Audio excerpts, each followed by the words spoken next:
అంటే జామెట్రిక్‌లో ఉన్నటువంటి basic shapes అన్నీ కూడా పిల్లలు నేర్చుకుంటారు. లైక్ సర్కిల్ కానీ, ట్రయాంగిల్ కానీ, రెక్టాంగిల్ కానీ ఇవన్నీ కూడా పిల్లలు తెలుసుకుంటారు. At the same time various sizes కానీ, కలర్స్ కానీ ఇవన్నీ కూడా వాళ్ళు నేర్చుకుంటారు. ఈ బిల్డింగ్ బ్లాక్స్‌లో నేను ముందు చెప్పినట్టే ఏదైనా కానీ వాళ్ళకు క్రియేటివ్ థింకింగ్, లాజికల్ థింకింగ్ అయితే తప్పకుండా ఇంప్రూవ్ అవుతుంది. ఐ అండ్ హ్యాండ్ కోఆర్డినేషన్స్ కూడా ఇంప్రూవ్ అవుతాయి. అండ్ ఈ గేమ్స్ ద్వారా వాళ్ళకు ఎడ్యుకేషన్ పరంగా కూడా వాళ్ళు కొన్ని బేసిక్ ఎర్లీ ఎడ్యుకేషన్ సంబంధించిన కొన్ని థింగ్స్ వాళ్ళు నేర్చుకుంటారు. వాళ్ళకి ఏదో స్ట్రెస్ లాగా కాకుండా ఆడుకుంటూ కూడా వాళ్ళు ఎడ్యుకేషన్ అన్నది కూడా వాళ్ళు కాన్సంట్రేట్ చేయగలుగుతారు. So, one of the best toy.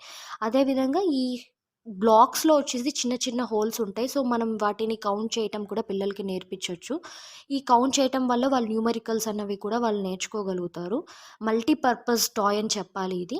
And ఆ హోల్స్‌ని కౌంట్ చేయటం వల్ల ఫోర్ బ్రెయిన్ అన్నది బాగా యాక్టివేట్ అవుతుందండి.